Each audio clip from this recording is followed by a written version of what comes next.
2021년 10월 3일 주일을 맞이해서 히브리서 11장 6절의 말씀을 통해 믿음이 없이는 이라는 제목으로 하나님 말씀을 선포합니다.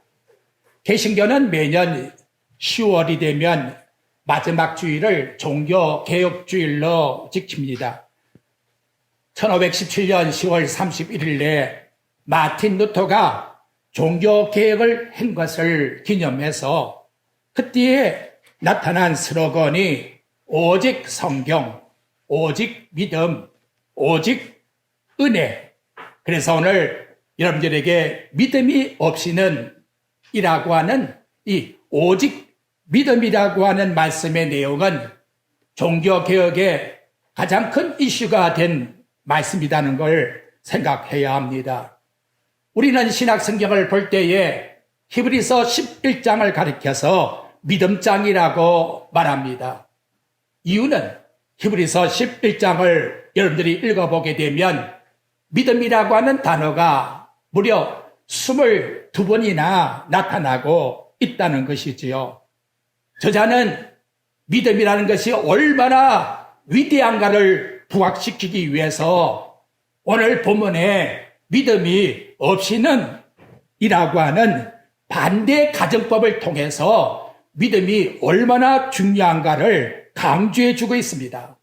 이는 믿음 속에 엄청난 큰 보화가 있다는 것을 의미해 주는 말씀의 내용이라는 거지요. 이 히브리서 말씀을 기록하게 된 배경은 전에도 말씀드렸지만 히브리서 10장 33절과 34절의 구체적인 당시의 배경이 나타나고 있습니다.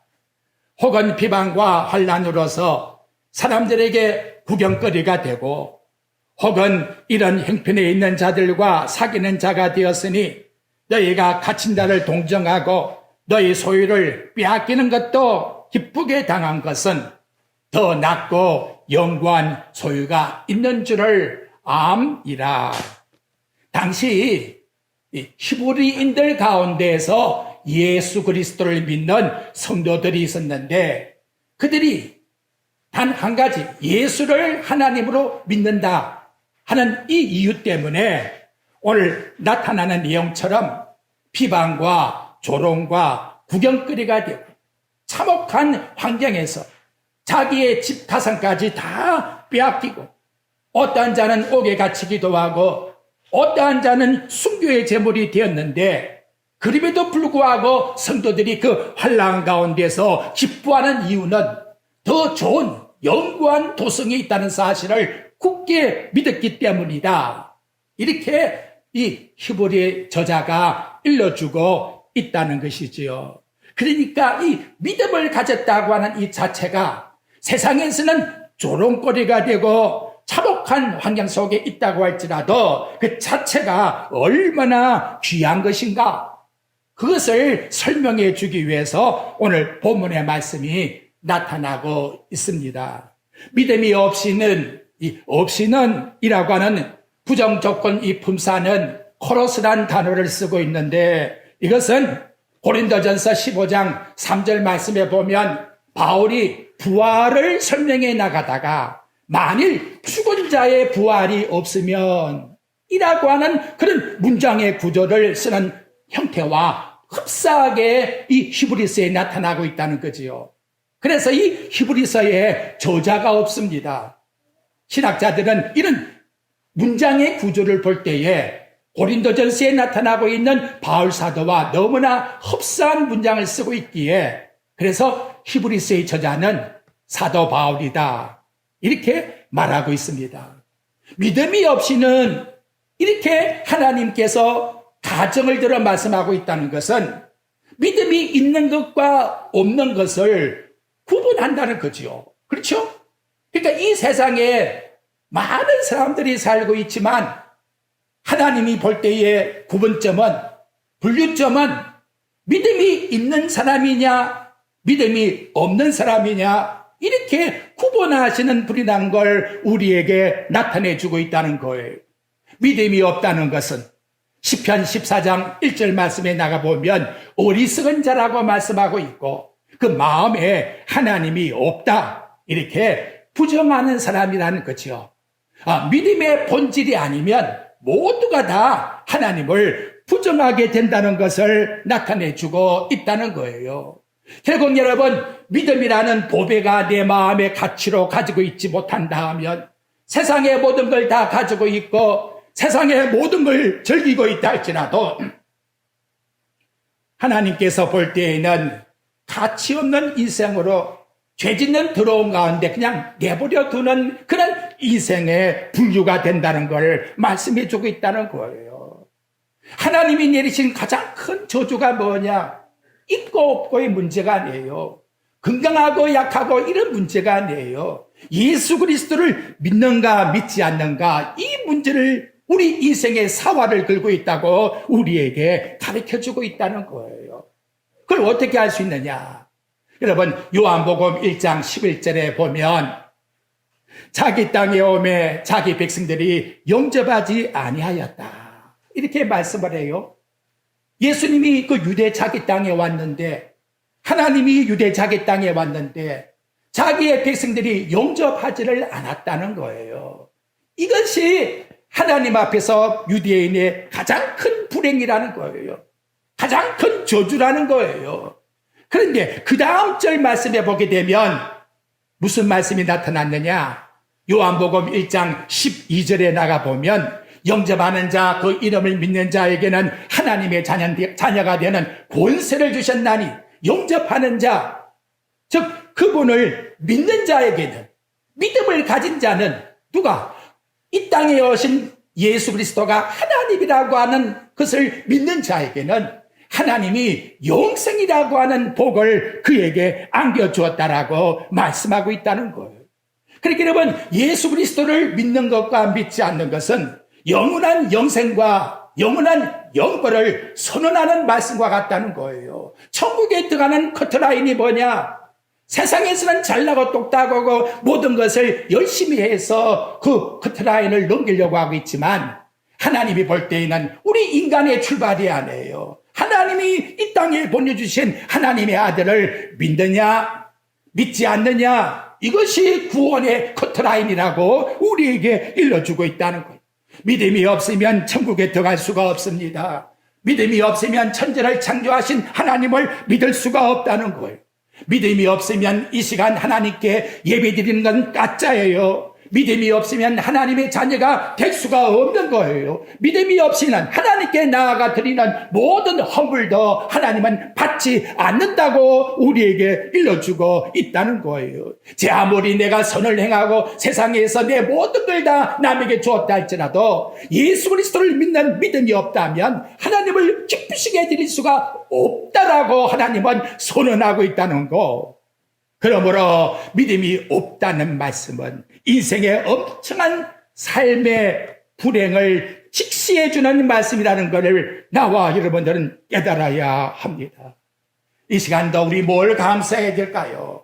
베드로후서 1장 1절에 나가보면 그 당시에 로마 황제로 인하여 정치적 핍박을 받고 있는 그리스도인들에게 우리는 보배로운 믿음을 가진 자라고 독촉을 하고 있어요. 보배로운 믿음을 나와 여러분 가지고 있다는 거예요. 아무리 코로나 바이러스가 인간에게 위협을 주고 두려움을 준다 할지라도 하나님을 믿는 이 믿음을 꺾을 수가 없는 거예요. 이것이 나와 여러분에게 복이라는 사실을 우리는 절대로 잊지 말고 살아가서야 합니다. 그러므로 진정한 믿음의 존귀함은 이 땅의 초대교인들과 같이 그 믿음을 가지고 이 땅에 어떤 환경이 있든지 기쁨을 가지고 그리스도만을 바라보고 천성을 향해서 나아가는 삶이라는 것을 우리는 꼭 내 마음속에 믿으시기를 바랍니다. 자, 이제 우리 하나하나 여러분 올 정말 이 세상 마지막 설교를 하면 뭘 할까? 제가 이 설교를 하고 싶어요. 그 정도로 중요한 설교라는 거예요. 올 말씀을 듣고 이해가 또 안 되면 집에 가서 또 들어보십시오. 믿음이란 뭐냐? 첫째 내용이에요. 올 히브리서 11장에 무려 22번이나 나타나고 있습니다. 믿음장에 나타나고 있는 모든 사람들의 공통점은 뭐냐? 한결같이 공통점은 믿음으로 여기서 우리는 세상에 말하는 믿음과 하나님이 성경적으로 우리에게 일러주고 있는 믿음이 전혀 다르다는 걸 인식해야 돼요. 세상적 어떤 사전의 의원적 해석이나 철학자가 일러주고 신학자가 일러주는 그런 오해를 통해서 설명하는 믿음을 가지고 성경이 말씀하는 믿음을 생각한다면 엉터리예요. 성경이 말하는 믿음과 세상의 믿음은 전혀 다르다는 걸 생각하셔야 합니다. 뿐만 아니라 죄송합니다만 교회에 다니니까 목사이니까 신앙에 이렇게 몇십 년 동안 체험했으니까 이 신앙의 체험을 통해서 나타난 이 연륜에서 뭔가 보여주고자 하는 믿음은 가짜예요. 가짜. 정말 나와 여러분 속으면 안 된다는 거예요. 구원받은 강도를 보십시오. 누가 일러주지도 않아서요. 죽음의 순간 앞에서 그 행한 행위는 정말로 인간 앞에 아픔을 준 그런 저질적인 고통의 삶을 살아왔습니다마는 마지막 예수 그리스도를 바로하니까 예수 그리스도를 바로하는 거기에 너 오늘 나와 함께 나의 파라다이스에 나군에 함께 가자. 이런 인물이 되었다는 거지요. 잘못 생각하게 되면 신앙의 직급이나 체험이나 신앙의 경륜이 하나님이 나에게 주신 믿음이 뭔가에 대해서 큰 장애물이 될 수도 있다는 거예요. 도대체 목사님 무슨 말을 하려고 합니까? 여러분 그 예를 한번 보십시오. 그리스도 예수께서 이 땅에 왔습니다. 유대인들의 반응이 어떠합니까? 그들의 믿음이 어떠합니까? 하나님 아들이 보내주신 그 아들이 전거하고 있는 믿음과 아브라함의 자손의 혈통이라고 믿고 있는 유대인들의 생각하는 믿음과는 전혀 정반대의 생각을 하고 있었다는 것이 성경에서 우리들에게 나타내주고 있다는 거예요. 유대인들 보십시오. 아브라함의 혈통을 자랑합니다. 종교의식을 자랑합니다. 철저하게 율법을 지켜야 된다고 율법을 달달 외우고 있습니다. 그런데 예수님은 그들에게 뭐라고 했느냐? 마태복음 5장 20절 말씀에 보면 내가 너희에게 이르노니 너희가 믿고 있는 그 의가 서기관과 바리새인보다 더 낫지 못하면 천국에 들어가지 못한다고. 도대체 이게 무슨 말입니까 여러분? 유대인들이 그렇게 철저하게 지키고 있는 의식의 구조보다 더 나아야. 그런데 여기에 여러분 해석하기를 더 나아야 된다는 말을 그들보다 더 많이 행해야 된다 말로 착각을 하면 안 된다는 거예요. 바울 사도가 이걸 어떻게 해석해 주었느냐? 로마서 3장 21절에 이 말씀을 해석해 줘요. 이제는 율법의 의가 하나님의 의로 율법 외에 하나님의 한 의가 나타났으니 율법과 선지자들이 증거를 받은 것이라. 곧 그리스도 예수를 믿음으로 말미암아 모든 자에게 미치는 것이니 차별이 없느니라.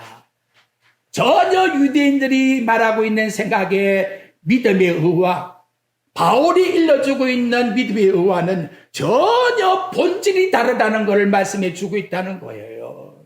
유대인들은 모든 생각이 자기의 관념 속에서 이렇게 하면 될 것이라고 율법을 가지고서 행하려고 나갔지만은 율법을 행하여 완전히 지킬 수 있는 자가 있다면 하나님 아들이 이 땅에 오실 이유가 없지요. 모두가 다 죄인이니 의인은 아주 없나니 하나도 없다라고 선포하신 하나님 앞에 누가 뭘 가지고 나와서 어렵다고 말씀합니까? 그래서 그리스도가 이 땅에 오셔서 나를 믿는 자 그 의를 통해서 하나님은 기뻐하시고 바울 사도는 하나님이 율법과 선지자들이 그렇게 정죄해 준 그 의가 바로 예수 그리스도라고 로마서 3장 21절에서 말씀해 주고 있다는 것입니다.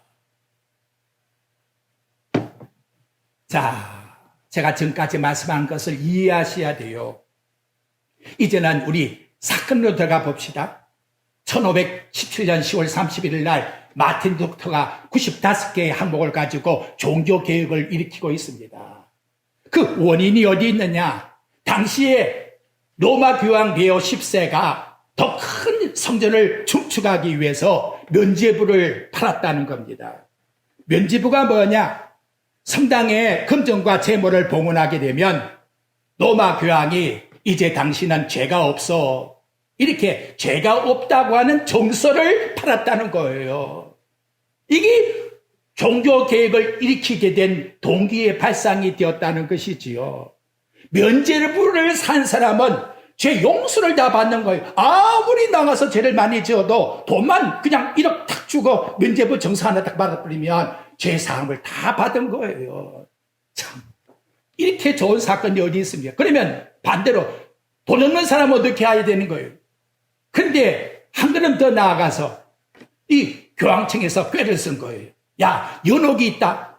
연옥은 뭐냐? 영혼이 천국에 가기 전에 중간 대기소에 있는데 안 믿는 자도 거기에 있는데 이 땅에서 면죄부를 산 사람은 그 사람을 위해서 사게 되면 지옥 갈 사람도 천국으로 즉시 동이 땡글랑하는 순간에 천국으로 간다는 거예요. 이렇게 해서 발상된 것이 뭐냐? 마틴 루터의 종교개혁이 일어났다는 거예요. 오직 성경, 오직 예수 그리스도를 믿는 믿음, 하나님의 은혜로 말미암아 가지게 된 믿음이 아니면 누구도 하늘나라에 갈 수가 없다는 것을 나타낸 것이 바로 구교, 가톨릭 교회에서 개신교로 바뀌어지게 된 동기가 되었다고 말씀하고 있다는 것입니다. 오늘날 우리 신앙생활도 여러분 마찬가지입니다. 우리 스스로 한번 점검을 해 보아야 합니다. 내가 행한 모든 행위와 나의 모든 하나님 앞에서의 수고가 구원받는 조건으로 생각하고 있다 그렇다면 이는 종교개혁을 발상시킨 원인과 똑같이 된다는 거예요. 이 말씀을 증거하는 강도상에서 예수 그리스도의 보혈의 십자가 외에 다른 걸 덧붙여서 설명하고 있다면 그것은 교인들에게 독약을 먹이는 것과 마찬가지라는 거예요. 우리 정신 차려야 합니다. 하나님이 주시는 방법 외에는 절대로 다른 방법이 없어요. 그것이 뭐냐? 믿음이라는 거지요. 믿음이라는 거예요. 자, 여기까지 했으면 이제 성경이 말씀하는 믿음이 도대체 뭡니까? 이렇게 질문이 들어올 수가 있다는 거예요. 그래서 여러분, 믿음이라는 것은, 구원받은 믿음이라는 것은 인간이 정해놓은 것이 아니에요. 삼일체 하나님이 세상을 창조하기 전에 우리 죄범할 인간들에게 이렇게 하면 이들이 구원을 받는다라고 하는 하나님이 정해놓은 법칙이 바로 믿음이라는 거예요. 우리 인간이 서로가 모여가지고 이렇게 하면 믿음이 된다라고 그래서 나타난 것이 전혀 아닌 것을 이 한 시간 기억해야 합니다. 그렇다면 여러분, 하나님이 정해놓은 그 법칙을 시대마다 쉽게 말하면 아담에게 주었고 아브라함에게 주었고 또 내려와서 나타나고 있는 아벨과 에녹과 노아에게다가 주었는데 그들이 가지고 있는 믿음이 뭘까요? 그때에 하나님이 그들에게 계시하신 말씀을 믿었다는 거지요. 하나님이 주신 그 말씀, 그걸 믿는 것이 바로 믿음이라고 말씀하고 있다는 겁니다. 자, 수천 년 전에 아브라함이 어떻게 을을 얻었는가 볼까요? 잘 알지요. 창세기 15장 6절 말씀에 나가보면 아브라함이 하나님을 믿음에 여호와께서 이를 그의 의로 여기시고 이렇게 말씀하고 있다는 거지요. 수천 년 전에 아브라함도 오실 그리스도를 당신의 의로 믿을 때에 하나님이 어렵다라고 이렇게 인정해주고 있다는 거예요. 하나님이 기뻐하시는 믿음의 의라는 것은 공통점이 인간의 이성이나 생각이나 철학이나 의지나 경험에 통해서 나타나는 어떤 내용이 전혀 아닌 거예요. 하나님이 이 범죄한 인간들에게 주신 하나님의 말씀을 통해서 나와 여러분들에게 믿음을 선물로 주셨다는 거예요. 그래서 로마서 10장 17절 말씀, 믿음은 들음에서 나고 들음은 어디서? 그리스도의 말씀에서. 여러분, 그 당시에는 신약 성경이 없어요. 신약 성경을 기록하는 바울은 바로 그리스도의 말씀이라고 구약 성경을 해석하고 있다는 거예요. 이것이 바로 믿음이라고 우리에게 말씀해 주고 있는 것입니다. 여기 나타나고 있는 그리스도의 말씀으로 말미암았느니라 이거 헬라어에 디아라고 하는 말을 써요. 어떤 행위의 원인이 뭐냐, 그걸 말씀해 주고 있는 거예요. 믿음의 원천, 그 근거가 뭐냐? 바로 하나님의 말씀을 통해서만 나타나는 것이다. 그것을 로마서 10장 17절에서 우리에게 일러주고 있는 겁니다. 아직은 모르겠습니다만은 요한계시록 13장 13절에 나가보게 되면 종말이 가까우면 선지자들이, 사람들이 나타나서 하늘에서 불을 내리고 이적과 기적을 행한다고 말합니다. 그래서 그 이적과 기적을 보고 많은 사람들이 미혹돼 간다는 거예요. 세상에 어떤 누가 무슨 말을 하고 어떤 기적을 행한다 할지라도 가장 중요한 것은 뭐냐? 그리스도의 말씀에서 원인이 되어서 출발되지 아니하면 그 기적과 이적은 다 가짜라는 거예요. 가짜. 여기에 절대로 속으면 안 된다는 걸 일러주는 거예요. 그러니까 여러분, 우리가 믿을 것은 목사를 믿는 게 아니에요. 목사님이 증거하는 바른 진리이신 그리스도의 말씀을 나와 여러분들이 믿어야 된다는 거지요. 그 다음, 세 번째, 하나님을 기쁘게 드리는 그러면 믿음의 주체가 누구냐? 조금 전에 여러분에게 맛을 보여드렸습니다만 히브리서 11장에 나오는 믿음으로 말미암아라고 하는 22번에 나타나는 이 모든 내용에, 그러면 이들은 누구를 믿었다고 말씀하고 있습니까? 이렇게 질문을 던질 수 있다는 거지요. 제가 해답을 못 드리지요. 그죠? 그런데 이 땅에 오신 하나님이 친히 이 해답을 주었어요. 예수 그리스도께서 요한복음 5장 39절 말씀에 나가보면 너희가 성경에서 영생을 얻는 줄로 생각하고 성경을 연구하거니와, 예수님이 말씀하는 성경은 구약 성경이에요. 구약에 나타나는 율법서를 왜 연구하느냐?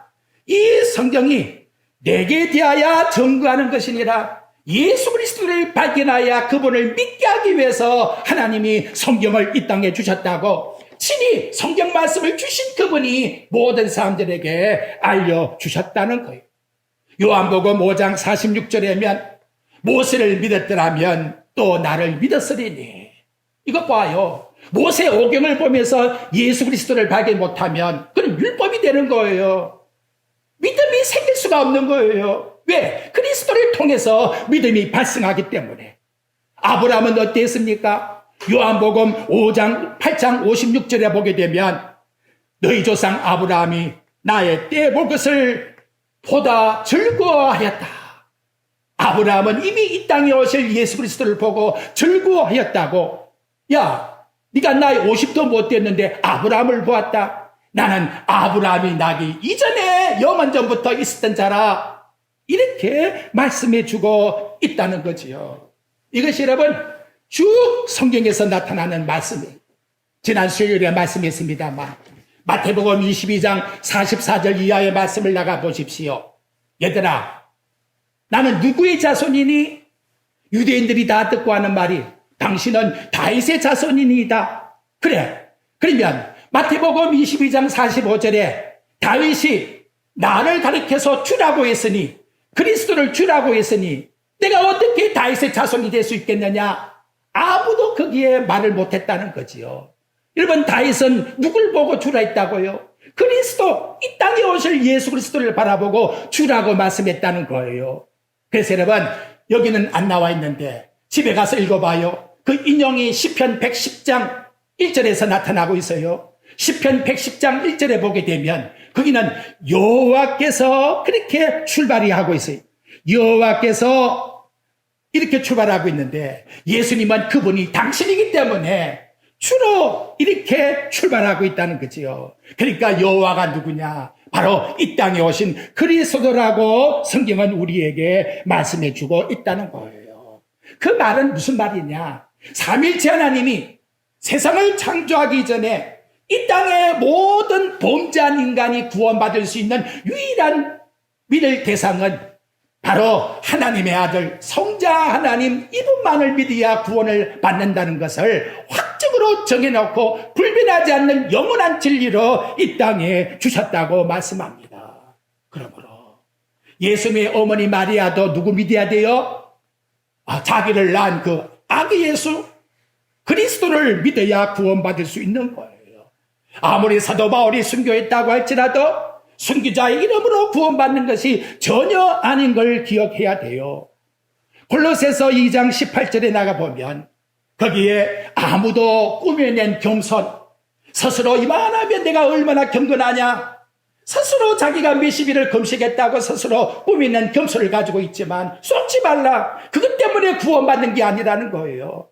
하늘에서 내려온 천사 순교사상, 천사가 얼마나 귀하냐, 신과 같이 생긴 자 할지라도 천사를 중보로 해서 하나님 앞에 구원받는 것이 절대 아니라는 거예요. 나와 여러분의 구원은 완전히 완성되었어요. 요한복음 19장 30절 말씀에 보면 마지막 우리 예수님께서 다 이루었다, 하나님 삼일체가 이 땅에 행하라고 하신 구원의 그 모든 완성을 이 땅에 오신 하나님 아들이 다 성취했다, 완성했다, 텔레로스라고 하는 마지막 완성이라는 단어를 쓰고 있다는 거예요. 우리는 하나님 앞에 뭔가 더 이뤄나가야 구원을 얻는 줄로 착각하지 마시고 완전히 완성하신 그리스도를 믿느냐 믿지 않느냐, 믿음이 없이는 이게 얼마나 중요한가를 우리 스스로가 돌이켜 보아야 합니다. 다음, 하나님을 기쁘시게 해드리는 믿음은 어떻게 발생할까요? 참, 자꾸 캐수록 어렵지요? 에베소 2장 8절과 9절의 말씀이에요. 너희가 그 은혜로 인하여 믿음으로 말미암아 구원을 얻었나니 이것이 너희에게서 난 것이 아니요 뭐다? 여러분이 대답해봐요. 하나님의 선물이라. 행위에서 난 것이 아니니 누구도 뭐한다? 자랑하지 못하게 하려 함이라고 하나님이 말씀해 주고 있지요. 은혜, 그 다음 믿음, 그 다음 구원, 이 세 가지 단어는 우리 인간이 지어내서 만들어낼 수 있는 용어가 아니에요. 이것은 삼일체 하나님께서만 우리 인간에게 주시는 것이라는 거예요. 그러니까 여러분 잘 생각해 봐요. 잘못하면 의아심을 가지게 돼요. 믿음이라고 하는 기준은 우리 인간이 바라보는 행위에서 기준점을 잡는 게 전혀 아니라는 거예요. 야, 저 사람 정말 믿음이 좋구나. 왜? 저렇게 착한 일을 많이 하고 저렇게 선한 일을 많이 하고 저렇게 어렵게 사니까. 근데 여러분, 그것이 구원받는 의가 되는 겁니까? 아니라는 거예요. 하나님이 주신 믿음이라는 것은 하나님이 당신의 택한 백성들에게 그냥 선물로 주신 것이지, 우리가 저걸 봐서 구원을 받았다 못 받았다라고 하는 판단의 기준점을 인간이 줄 수가 없다는 거예요. 잘못하게 되면 우리는 큰 실수를 범하게 되는 거예요. 나와 여러분에게 주신 것은 오직 하나님께서 각 사람에게, 당신의 택한 백성에게 그냥 그저 준 거라는 걸 기억하셔야 돼요. 목사님 어떻게 그렇게 강조합니까? 여러분, 마태복음 7장 21절과 23절에 한번 가봐요. 제가 한 말이 이제는 일리가 있습니다. 나더러 주여 주여 하는 자마다 다 천국에 들어갈 것이 아니요 다만 하늘에 계신 네 아버지의 뜻대로 행한 자니라. 그날에 많은 사람들이 이르러 주여 주여 우리가 주의 이름으로 선지란 노릇하며 주의 이름으로 귀신을 쫓아내며 주의 이름으로 많은 권능을 행하지 아니했나이까. 그때에 내가 그들에게 밝히 말하되 내가 너희를 도무지 알지 못하노라. 불법을 행한 자들아 다 물러가라. 불법을 행했답니다. 주여 이 이름을 가지고 귀신도 내쫓고 선지자 노릇도 했고 많은 권능도 했는데 왜 주님이 불법을 행한 자라고 말씀하면서 모른다고 말씀하고 있나 이 말이에요. 이들이 주님께 나아갈 때에 예수 그리스도를 의지하고 나가는 게 아니에요. 주여 내가 얼마나 권능을 많이 했습니까? 내가 얼마나 목회 오랫동안 고생했습니까? 내가 얼마나 귀신을 내어 쫓는 권능을 행했습니까? 이렇게 여러분 자기의 업적 공로 사상을 가지고 보상의 조건을 가지고서 나아가서 구원을 받으려고 하는 이 마음, 하나님은 그것이 창세전에 전해놓은 구원의 커트라인이 아니라고, 불법이라고 이와 같이 말씀하고 있다는 거예요. 이해하십니까? 그러면 우리는 어떻게 대답을 드려야 될까요? 마지막 주님 앞에 설 때에 내가 공로가 있다, 업적을 행했다, 수고했다, 그렇게 나가야 될까요? 이거 얼마나 금방지다 이 말이에요. 하나님이 당신의 아들을 십자가에 죽인 보혈의 피를 갖다가 무시하는 죄악이란 말이에요. 이런 걸 가지고 나갈 수가 없다는.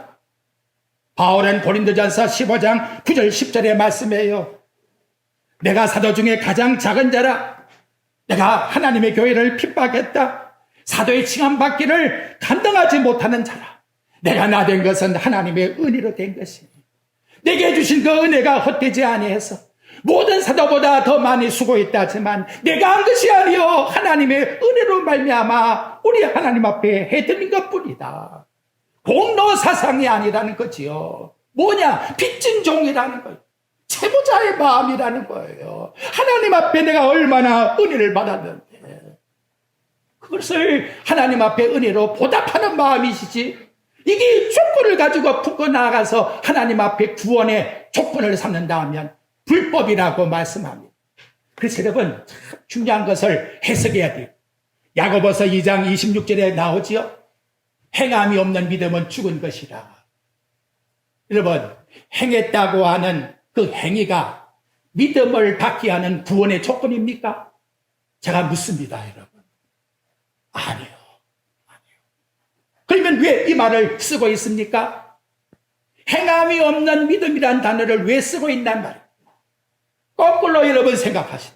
하나님이 구원의 은총으로 하나님의 은혜로 이 땅에 구원의 믿음의 선물을 받은 자랄 것 같으면 받은 그 은혜는 조금 전에 말했지만 빚진 종으로서 하나님 앞에 드려지는 것이요, 그분이 나를 구원해 주신 그 은혜에 보답하는 마음으로 영광을 하나님께 돌리는 것이지, 거기에 나타나고 있는 열매가 나를 자랑하기 위해서 나타난 것이 아니라는 거예요. 하나님 앞에서 구원받는 믿음이라는 것을 내 행위를 가지고 믿음의 조건을 삼게 되면 이건 불법이라는 거예요. 조금 어렵지요? 이해가 잘 안 되지요? 되십니까? 되어야 은혜입니다. 되어야 은혜입니다. 이걸 여러분 우리 기억하시면서 또 한 가지, 주여 주여 하는 자마다 천국에 들어갈 것이 아니에요. 다만 하늘에 계신 내 아버지의 뜻대로 행하는 자라. 내 아버지의 뜻대로 행한다는 말은 아버지가 주신 모든 율법의 말씀을 다 지켜야 구원받는다는 그런 말입니까? 그렇다면 하나님 아들이 이 세상에 오실 이유가 전혀 없지요. 바울이 해석을 해줘요. 갈라디아서 2장 21절, 내가 하나님의 은혜를 패하지 아니하노니 만일 어렵게 되는 것이 율법으로 말미암았으면 그리스도께서 헛되이 죽으셨느니라. 그런 뜻으로 하나님 아버지의 뜻을 말하는 것이 아니라는 거예요.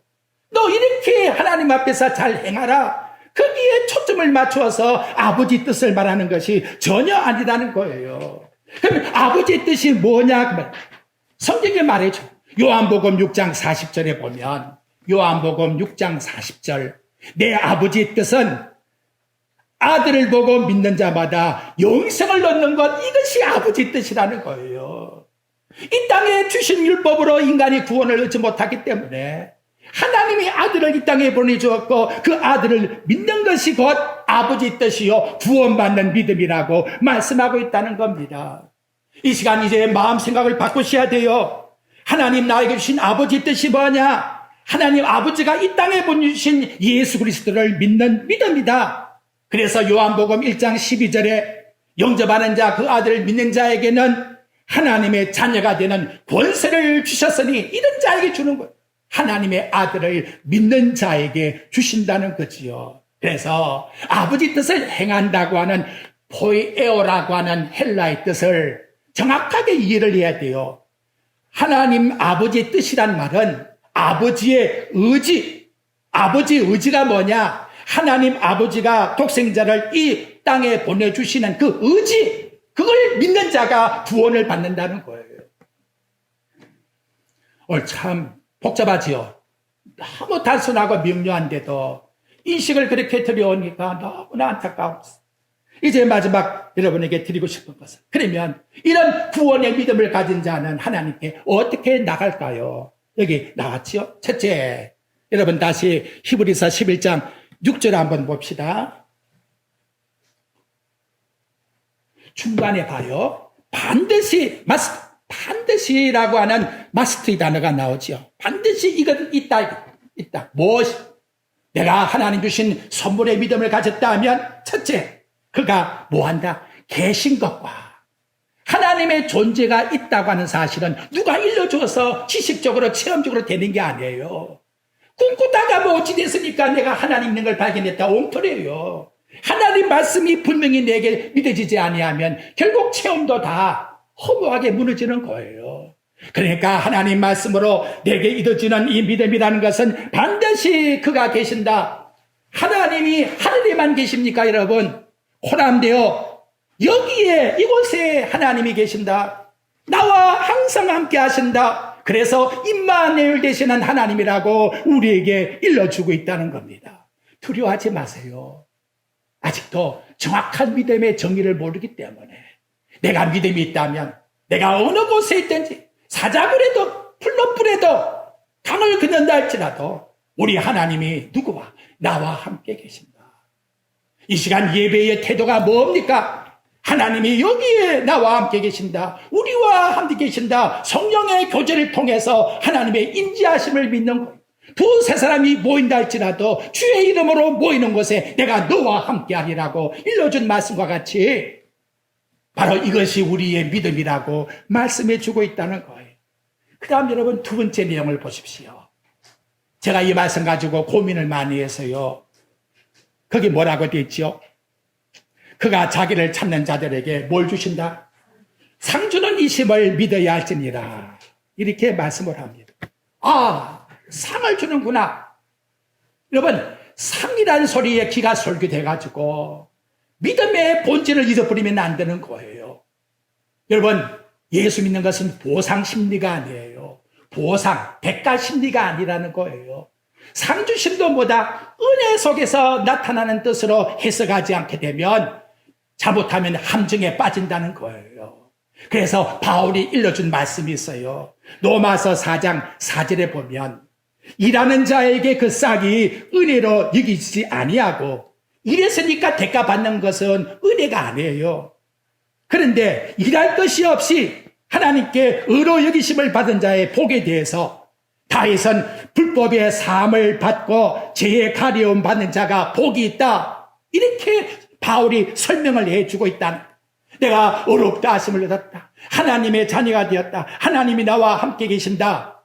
그런데 이제는 내가 하나님께 나가면 이 정도 내가 믿었으니까 상급을 줄 것이지 보상을 줄 것인지 이런 기대 심리와 보상 심리를 가지고 나가게 되면 잘못하면 마태복음 7장 21절부터 23절에 주여 주여 선지자도 했나이다. 귀신을 내어 쫓았나이다. 이와 같이 보상 심리로 나가다가 나 너 모른다라고 하는 불법에 빠질 수가 있다는 거예요.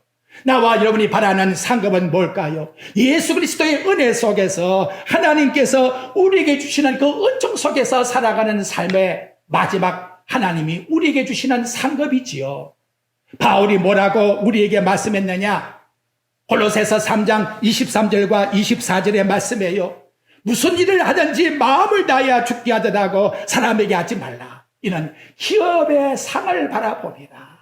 하나님이 주시고자 하는 그 기업의 상을 우리에게 주시겠다고 약속하고 계시는 거예요. 이것도 은혜로 말미암아 하나님이 베풀어 주시는 은총인 것이죠.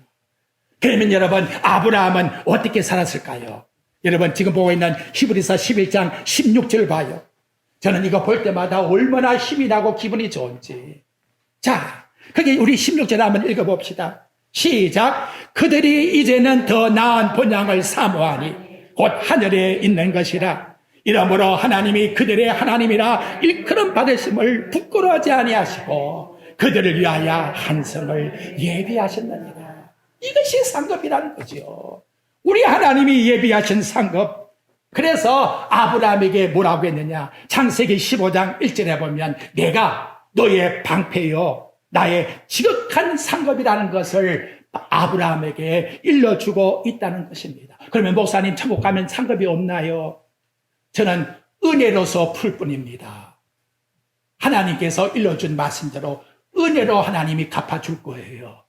제가 더 이상은 더 나아가 해석을 못하겠어요. 하나님이 일러준 은혜 속에서 은혜로 받는 상급이라는 것을 저는 여러분들에게 말씀드리고 싶습니다. 이제 결론합시다. 오늘 이 한 시간도 정말 세상에 알지 못하는 하나님이 택한 자에게만 주신 그리스도를 믿기 위한 믿음을 나에게 주셨구나. 이 믿음이 얼마나 존귀한지. 초대교회 교인들은 자기 가산이 다 없어져도 오히려 즐거워하며 기뻐하며 믿음 속에서 살았는데 나는 내 자신이 지금 어떤 삶을 살고 있었고 그 정체성을 믿음의 본질로 돌아가서 예수 그리스도만이 나의 최고의 존귀한 상급이요 나의 최고의 방패요 이분만이 나의 구원하실 유일한 중물한 사실을 이 한 시간도 나와 여러분 굳게 믿으면서 마지막 이와 같은 믿음이 곧 내 신앙의 믿음이라면 아멘으로 고백하는 나와 여러분 되시기를 주의 이름으로 축원드립니다. 아멘.